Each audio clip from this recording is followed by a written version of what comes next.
It's only natural that a franchise as wide and expansive and as popular as Star Wars would encourage speculation and fan theories among fans, and not a lot of it is good. But once you wade through the unimaginative or frankly ridiculous theories, no matter how humorously intended, Darth Jar Jar anyone, it's easy to see how others could actually lend themselves well to the canon and enrich the saga.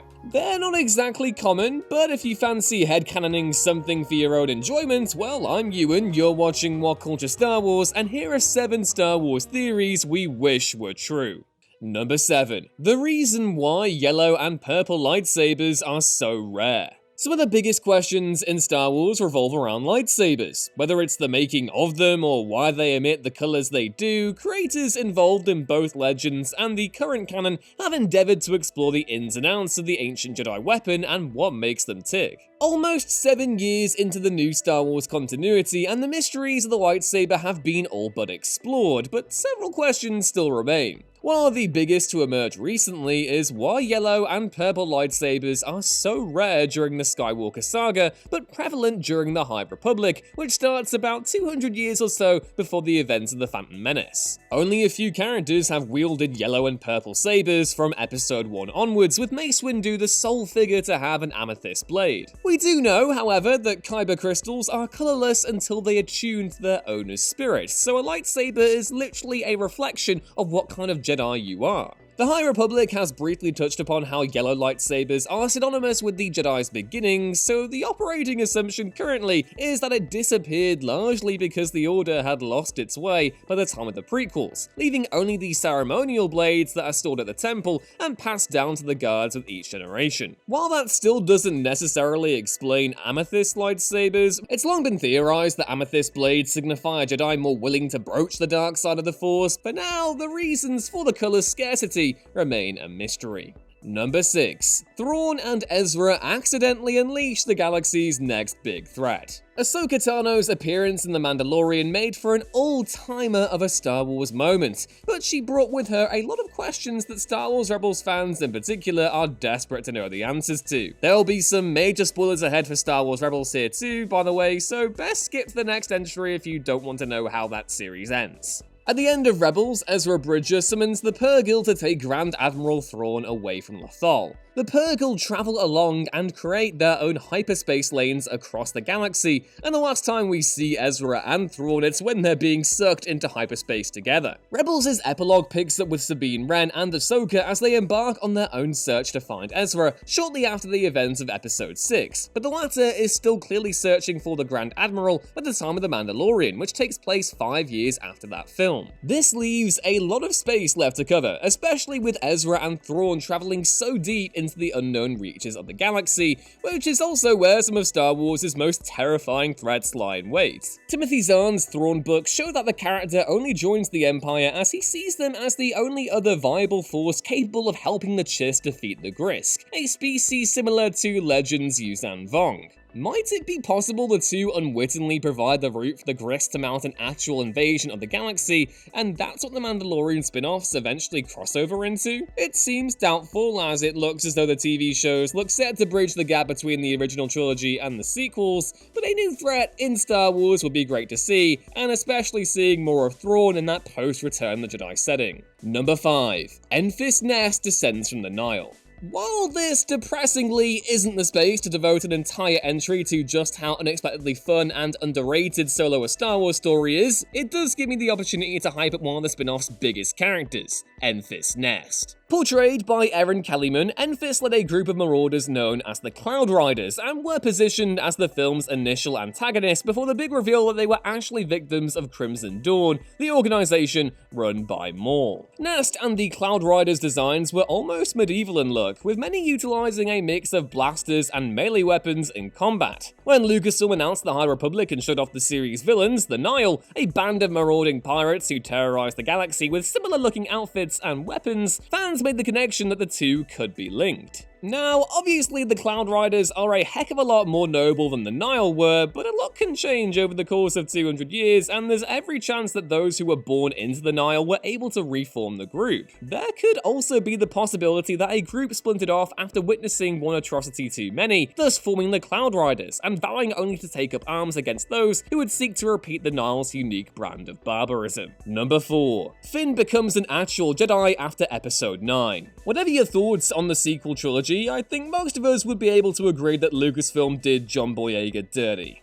He was sold as being the main hero of The Force Awakens, but found himself subject to a bait-and-switch ending where it was revealed that Rey, not Finn, would be the one to carry on the legacy of the Jedi. That's nothing to slight Rey either, who also found herself the subject of some wacky creative choices in Episode 9, but rather that Boyega's character never got the chance to truly shine across any of the 3 films. Now, if we are to take Chris Terrio and J.J. Abrams' word on the Rise of Skywalker script and that I need to tell you something moment that led to nothing between Finn and Rey, the real meaning of that scene was that Finn was going to reveal he was Force sensitive. Yeah, it makes no sense at that point in the film, and it's obvious they were hinting at a more romantic angle, but whatever. Finn does show a connection to the Force in Episode 9's finale, and it should be the first step for Lucasfilm to make amends for the missteps taken with the character. Demand for Star Wars content sent after The Rise of Skywalker probably isn't all that high currently, but surely Jedi Finn should be first on the priority for when Lucasfilm eventually do look further into that era. Fans have already mocked up some great designs of what Finn as a Jedi would actually look like, and it would feel like a major missed opportunity not to depict him as such in the current Star Wars canon.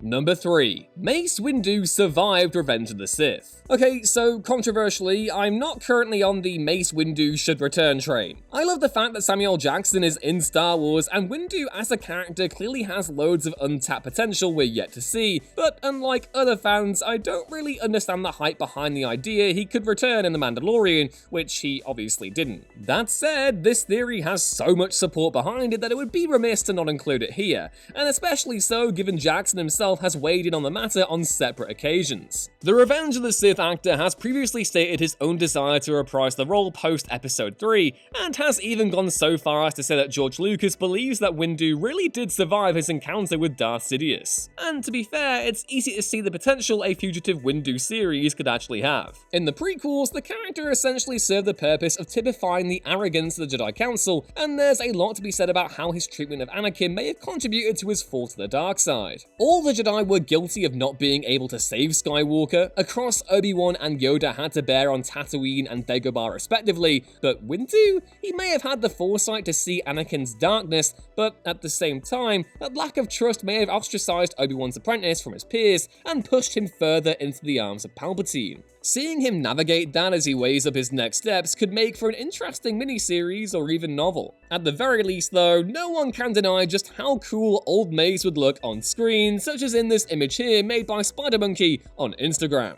Number 2. Corky Cres is actually Obi-Wan and Satine's son. Obi-Wan is my fave, and it is my sacred duty to inform the timeline, and you, dear viewer, that he shags. I don't make the rules, that's just how it is. While my own personal ship never truly set sail in the current canon, that doesn't mean that Obi-Wan never had any romantic entanglements. In fact, the Clone Wars makes clear that the Jedi Master did have a love, and that was of course Duchess Satine Kryze of Mandalore.